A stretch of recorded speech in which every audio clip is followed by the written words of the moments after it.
Assalamualaikum warahmatullahi wabarakatuh. Selamat sore sobat tani pencinta kopi di seluruh tanah air, subscriber channel Kopi Jalan Express. Saya ucapkan selamat sore.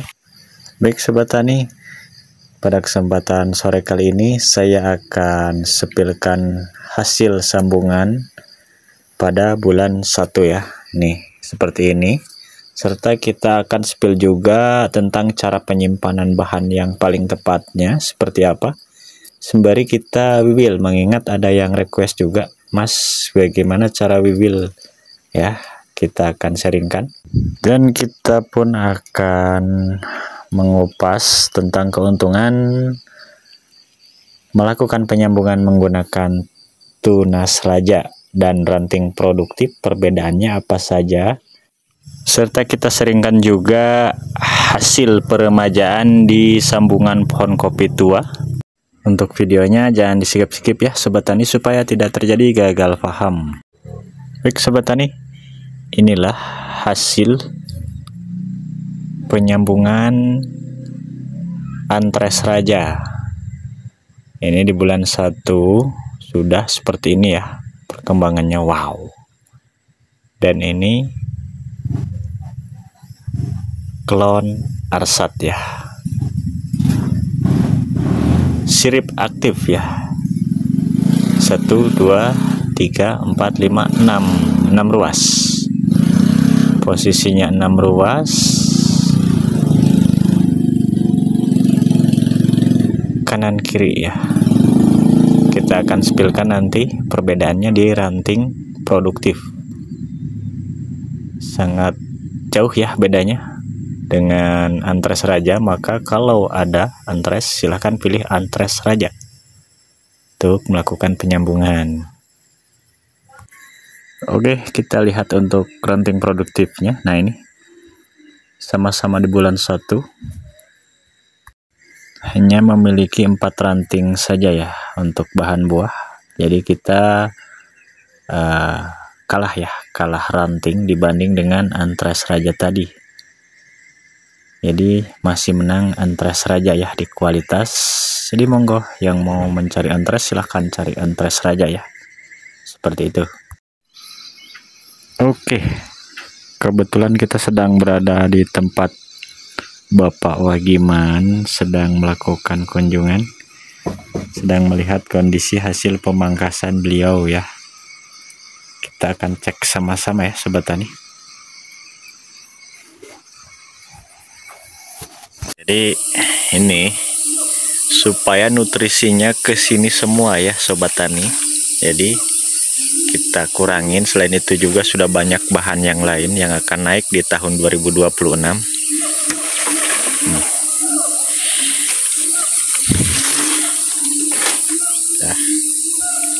Nah, seharusnya di sini saya sharingkan kembali kepada sobat tani. Nah, yang ini ini sudah menuju ke B4 tuh, B4 ya. Seharusnya tidak lagi ya. Seharusnya dari awal, lebih awal diremajakan yang ini. Padahal ini udah ada ya bahannya. Seharusnya ini dilepas saja. Seperti itu, karena yang melebihi dari B3 itu paling panjang B3 seharusnya ya, apalagi dengan jarak tanam hanya 1,5 meter saja. Kalau menggunakan B3 bahkan B4 itu akan tumpang tindih dengan temannya yang lain. Seperti itu. Ini juga sudah B4. Nah, kenapa saya tidak rekomendasikan untuk kelanjutan B4? Karena begini ya sobat tani, untuk nutrisi terlalu jauh, mengangkut unsur hara terlalu jauh, alhasil rantingnya kerdil. Nah, ini rantingnya tidak mau panjang-panjang lagi, dan efeknya ke buah itu jadi kecil-kecil ya sobat tani. Nah, seharusnya ini sudah dilakukan peremajaan. Jika masih sayang mengingat ini masih berproduksi, lakukanlah nanti di bulan 10 dari sini. Bisa tidak dipotong, langsung aja sambung gendong namanya ya. Di konten video beberapa bulan yang lalu telah saya sharingkan tentang sambung gendong, yang mana dilakukan penyambungan dari sini belum dipotong ininya ya, dahannya. Nah, itu juga memancing terjadinya pertumbuhan bahan B0 dari yang kita coak menggunakan sambung gendong. Seperti itu sobat tani. Andai pun sambungan baru kita tidak tumbuh, maka akan tumbuh BO, rata-rata seperti itu dari coakan sambungan baru. Jadi monggo solusi untuk sobat tani yang sambungannya sudah tua seperti ini, monggo segera lakukan peremajaan ya. Jangan biarkan sampai B4 seperti ini, karena untuk tingkat produktivitasnya sudah berkurang ya sobat tani ya. Seperti itu.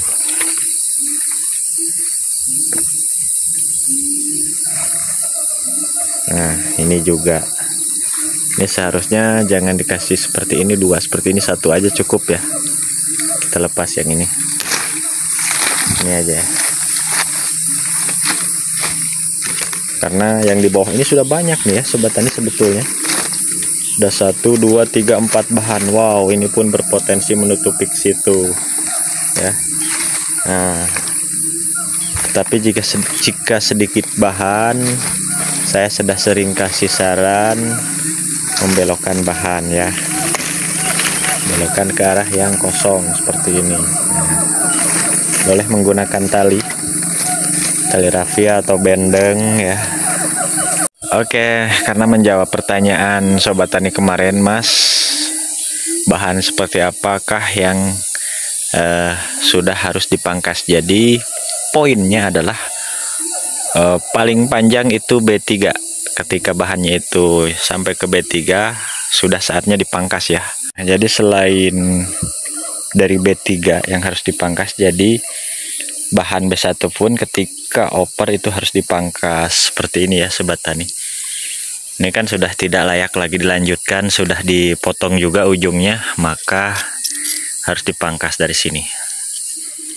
Nah, seperti ini.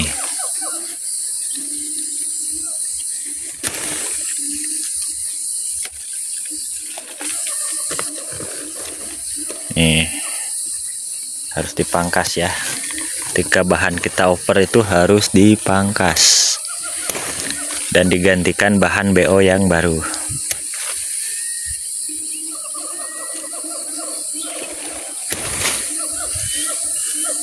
Ini yang seperti ini kan sudah tidak ada lagi bahan lanjutannya, maka kita pangkas.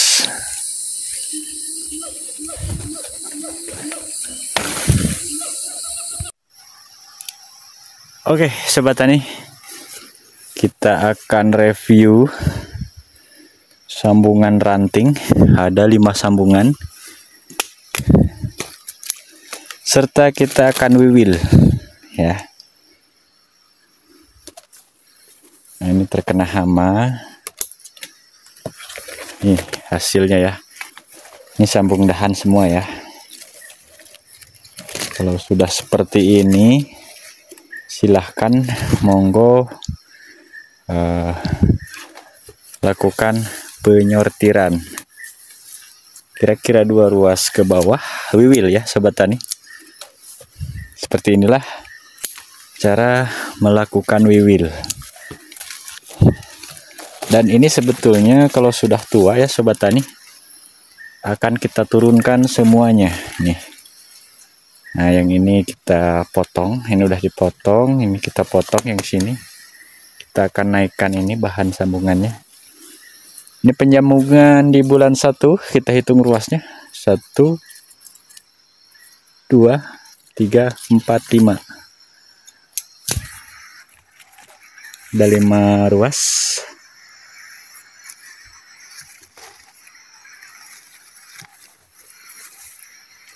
Nah, jika sudah seperti ini kan berpotensi menutupi bahan yang ini. Jika dirasa kurang, boleh dengan cara membelokkan bahan, kita ikat, kita tarik ke arah yang kosong seperti ini. Nah, Ini sudah ke arah yang kosong ya, nggak nembur ke situ. Silahkan cari tali seperti sejenis raffia bendeng ya, yang warna putih.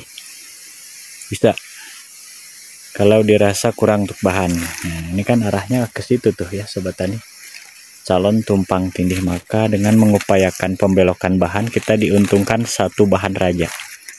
Yang mana satu bahan raja ini, jika kita penyimpanan bahannya tepat sobat tani ya, ini akan berpotensi 1 kilo, bahkan satu pohon raja saja, satu dahan raja ya. Jika klon unggulan serta penyimpanan bahannya di titik tumbuh bulan 10 akan berpotensi over. Seperti itu, maka kita buang satu ini rugi ya sobat tani. Oke, kita upayakan pembelokan bahan ya. Seperti itu. Ini kan kemarin dahan sambungan tugu blerek yang sudah sangat tua nih ya. Ketika itu belum muncul tunas air, karena kebun ini dari kebun terbengkalai tadinya, maka kita upayakan sambung dahan nih. Alhasil hidup semua ya. Ada 1, 2, 3, 4, 5 tuh. Satu pohon 5 sambungan. Oke, seperti itu sobat tani. Jadi monggo silahkan untuk sobat tani semuanya yang mau meremajakan pohon kopi sambungan yang sudah tua, monggo. Yang belum muncul tunas air nih seperti ini belum muncul tunas air, masih kecil, maka sambung dahan. Oke, ini saya uji cobakan di kebunnya Mas Mulyono, dan kebetulan kebunnya beliau itu posisinya sudah tua semua sambungannya tuh, dan bejigut. Maka saya kasih contoh yang ini karena Mas Mulyono masih ragu atas penyambungan di dahan, katanya apakah bisa bagus atau mati. Nah, ini hasilnya ya, ternyata alhasil hidup semua yang saya lakukan, yang saya berikan contoh kepada Mas Mulyono. Mudah-mudahan menjadi inspirasi untuk sobat tani kita semuanya yang mau meremajakan sambungannya. Monggo silahkan ya menggunakan trik sambung dahan seperti yang saya lakukan ke pohon ini di kebunnya Mas Mulyono. Seperti itu ya sobat tani. Baik sobat tani dan teman-teman, mengingat durasi yang cukup lumayan panjang, jadi untuk konten video kali ini saya cukupkan dulu sampai di sini. Mudah-mudahan ada hal positif yang bisa diambil. Saya akhiri billahi taufiq wal hidayah. Wassalamualaikum warahmatullahi wabarakatuh.